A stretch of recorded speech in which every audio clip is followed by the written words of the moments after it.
Hey guys, thanks for joining us. This week's video is a little bit different. I've been talking to Edie for a while about launching a 30-day kettlebell challenge, and here it is. So the idea is for you to do this challenge, take a note of where you are coming into the challenge and where you are and how you feel coming out of the challenge. Yeah, the whole point of the swings is pretty much to hold ourselves accountable, because I wanted to join Mark in doing the swing challenge, and I thought like, okay, well, yeah, I think everybody else, they'll pretty much have fun with it. And there's also the what the hell effect. A lot of other things you won't expect doing swings will happen. So that is what we're gonna accomplish this coming month. So why a kettlebell swing challenge? Well, you get a lot of bang for your buck for the actual exercise. The kettlebell swing will focus on building muscle, it'll focus on conditioning, it'll focus on teaching you how to develop total body tension. To speak to the what the heck effect that Edie's talking about, there's a lot of things that'll develop simultaneously when you're doing kettlebell swings correctly. Yeah, and I mean, most importantly, you're gonna lose weight. A lot of people always are like, how could I lose weight? An easy way to lose weight is just doing swings, and it doesn't take long. 10 minutes, that's all it takes. Additionally, 10 minutes is not a big ask. However crazy or busy your lives are, 10 minutes is all it takes to complete this challenge every day. 3 examples of how you could do the swings. One example could be 10 swings on the minute for 10 minutes. So 10 swings, minute 1, you rest for the rest of the minute. Minute 2 starts, 10 swings till we get to 100 swings. So the second one could be 10 swings left, 10 swings right. You finish the rest on that minute and the second minute, and you resume on your third minute. So every other set, you'll be doing 20 swings. And a third way to do it that's a little bit more advanced, if your skills are there, are to do hand-to-hand swings every minute. So for 10 swings, you're alternating every single rep. This is gonna challenge your grip dynamically for each and every rep that you do. So there are 3 variations here. You have 2-arm swings, you have single-arm swings, and you have hand-to-hand swings. Pick whichever one is right with you and run with it. And the most important thing about the format for this is to have fun with it. Come in at one point, you exit at another point, and you had fun all along the way, right? It was manageable, it was not a grueling push, it wasn't something that you barely survived. It's something that you got better at and you were able to enjoy the journey. Yeah, swings are not something that kind of like totally dismantles you. It's something where after you do your swings, you actually feel better. Fresh, ready to go for the next thing. Yep. Hey guys, welcome back to another episode. Edie took the night off, so it's just me talking to you. And tonight we're going to talk about something that's very important as it pertains to your training, longevity. So training isn't just about what you can lift today, how heavy you can lift, or pushing harder and harder all the time. It's about what you'll still be able to do in 10, 20, or even 30 years. The whole idea behind training is that it's carefully planned, targeted, and most importantly, a sustainable effort. Strong today means nothing if you can't sustain it. But what actually undermines sustainability in your efforts? Well, on one front, pushing harder and harder all the time or going heavy constantly will certainly undermine your efforts over time and possibly get you injured. But another aspect of training that often goes ignored is trying to build strength or performance on a shaky foundation. And by that, I mean a lack of stability training throughout a program. So let's talk about stability, which is something that I make all my people do. And as I like to put it, it's the foundation on which everything you achieve will be built. The more stable your foundation is, the bigger and better of a house you can build. So what does that look like? Well, let's take deadlifts, for example. If you want to stabilize your deadlift, try doing some single leg deadlifts that'll force you to stabilize the working muscles on one leg as you balance. Want better squats? Try doing controlled seated pistol squats, or even better, full pistol squats. Overhead press, overhead carries are a staple for shoulder stability, or you can try one of my favorites, the Turkish get-up. I could go on and list more exercises, but to stick to the point, exercises that encourage and reinforce stabilization of the muscles that you'll be using on your very heavy lifts will always pay off and go a very long way to keeping you in the game over the long term. So my call to action for you guys is to try incorporating some stability exercises into your routine. Generally, this is good practice if you're just going to get better control over your movements or trying to, spackle over the cracks that might be in some of your movements. But, specifically to a heavy lifting day, it's a fantastic thing to do before you perform your heavy lift. Submaximally though, you do not want to go all out on a stability exercise before you perform your lift. You just want to give your body a little something to stabilize overhead, to wake things up and get things going, not tax yourself and deplete yourself before you get to the main event. So look, to wrap up, injury prevention isn't always about avoiding doing too much. Sometimes it's about doing something to prime your body so it can do more. Hey guys, thanks for joining us. Tonight we've got a great topic. We're going to be discussing plateaus, what they are and how they happen, what to do when they happen, and how to avoid them altogether in your training. It's a great topic, so hang with us. All right, Edie, so how would you define a plateau for our good people out there? Plateau simply means when your progress stalls. Muscle building and strength. If that stalls, that's a plateau. Endurance as well. As well as endurance, yes. Okay. So what do you feel like has contributed to plateaus that you've seen either happen with clients or yourself?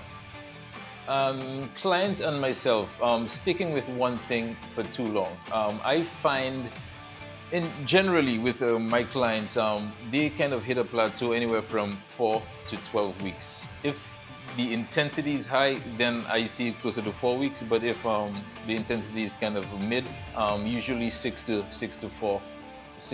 8 weeks, that's when I see a plateau. I feel like in my experience, I've seen plateaus happen more when people are pushing on the higher end of intensity. So, if you've got low end intensity, like a bell curve, right? And middle end intensity and high end intensity, if you're training too much on this side of things, I see plateaus happen more often. Almost as if your body is pushing back against too much effort or too much intensity. Yeah, especially when you're training for strength. Training for strength neurologically, that takes a lot from your body. So a lot of the times you kind of need to kind of wave the load on. We will be talking about that a little later. But if you go too hard, too often, you will burn out. Yeah. So there you have it, guys. In our experience, the two biggest contributors to hitting plateaus is doing the same thing for too long or demanding too much from yourself too often. All right, so now the fun part. Edie, what would you do to get around or to break through a plateau? I mean, there are 3 variables I use and most trainers use. You could change the exercise, you could change intensity, or you could just change the reps.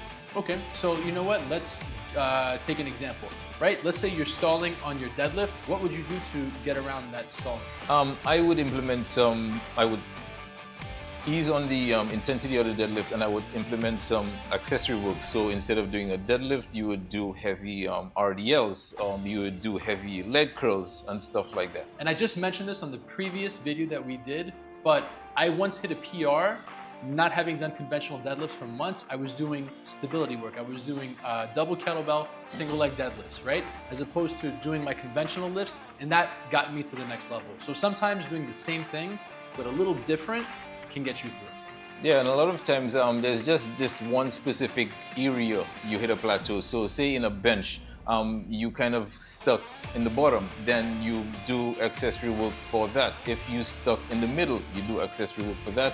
Or it's just the end portion. You're good bottom, middle, and the end, you're gonna do accessory work for that as well. So intensity is how much effort you put into a set. Mark, how do you determine how much intensity your clients put into a set? I use ratings of perceived exertion with all my people. So, everybody's got a pretty good internal measure of how much stress they're under. So I'll ask somebody after a set, how hard did that feel? 1 to 10. Just simple 1 to 10 measure. And 10 being what? A 10 being this was a mind-bending, world-ending effort, and 1 being like, just as easy as getting up. Typically people have a pretty good measure as to how hard they work out. What RP do you normally have them work out? If you're a strength person, so what I'll do is I'll vary the intensity. I'll have people go between 6 and 8 out of 10. I'm almost never pushing for 9 or 10 out of 10. That's for like if you're testing what a max is. But on average, where's the work being built? 6 to 8 out of 10. Yeah. No high level athlete trains out of 10. So usually I would say anywhere from, just like you were saying, 6 to 8. Yeah. And on peak day, that's when you want to go to the 9 or the 10. So that's one way. One way I do it, and I kind of interchange them, RIR, rate. Earlier we spoke about working within that 6 to 8 rep range. And in my experience, if you're doing that with your lifts, week in, week out, right? If your exertion is 6 this week, 7 this week, 8 this week, you circle back to 6, maybe you do 8, you do 7, that prevents burnout. That prevents you from hitting a plateau and or burning out. In my experience, when you're doing 8, week in, week out, that's when you hit your plateau and or burn out and get injured. Yeah, that's an easy way to hit your plateau. One I also like to use is cluster sets. So if you could do maybe 10 reps with a weight, you pick a weight, you could do maybe 5, and then you just kind of break it up. So you do maybe 3, you rest, you do 3, you rest, and you do 3. That's one of the other methods I like to use. So we have cluster sets, and then we have wave loading. And again, there are plenty others we could use, but these are the 2 of the favorites we like. There's a lot of strategies out there, and the one he suggested lets you get more volume in while taking more rest, so you're not burning yourself out on the workload. Yeah, so you get more volume while also lifting heavier. So the takeaway here is that exercise selection can be used to help break through a plateau and to avoid it altogether. By keeping you in the game, right, by changing things every so often, it'll make things feel fresh. And if you are currently stalling and you move away from the exercise, it'll allow your body to kind of take a break from that and come back to that exercise a little bit down the road with renewed interest. Yeah, so it's mental and physical, because some people just get bored of doing the same thing. So just switching it up a little bit, and then you come back as like you have that newfound fondness for that exercise. Another technique I like to use every so often to avoid hitting plateaus is to really scale back and to focus on form. So speaking to my favorite lift, the overhead press, you know, I press around on average 28, 32 kg range, and every so often what I'll do is I'll go way down 24, 20 kg, and I'll focus on the actual quality of the motion. So as much as I can control it in a straight line up and down. It feels very submaximal, but really what you're doing is you're spackling over whatever cracks may be in your form before you go back to heavier weight with all those improvements in place. Yeah, so just think of your workout now as practice. I mean, you're still going, again, if we're using the scale, we're still going on the 6 to 8, but just think of it as a practice. So instead of 8, it will be more of a 5 or 6, and just greasing that groove, and then you go back to your heavier load. Yeah, and as you spend time in that, 5 out of 10 range, the exertion is really so low that you can focus on everything you're doing and eliminate all the compensation. As you do stuff like that, not only is it less fatiguing for you, but you're creating better form for you for when you go more intense. Adaptations in progress, like anything, is rarely, you are going to progress. You're going to hit a period of stalling, and then based on what you do, you'll break through sooner or later. If your strategies are sound, you'll break through or work around your plateau much sooner than if you try to force things or if you get frustrated. As we were saying before, your mental stimulation or where you are mentally plays a big part in what you can do. So if you adapt the right strategies and you keep your cool, you will 100% get around your plateau. Yeah, so always just take a step back. Like life, just like life goes up and down. It's never like Marco saying, it's never linear. Yeah. And another thing is don't change too many variables at once. So for all of these strategies we gave you, you probably want to pick one thing at a time and focus on that to get around or break through your plateau. That way you know exactly what exactly might have been that sticking point. And we'd love to know about your biggest plateaus or what you struggle with. So let us know in the comments if you're currently struggling on a lift, and maybe we can help you. All right, guys, so like, subscribe, go to geteverreadyfit.com. Let's get stronger together. And we'll see you real soon on the next one. Yep. Stay strong.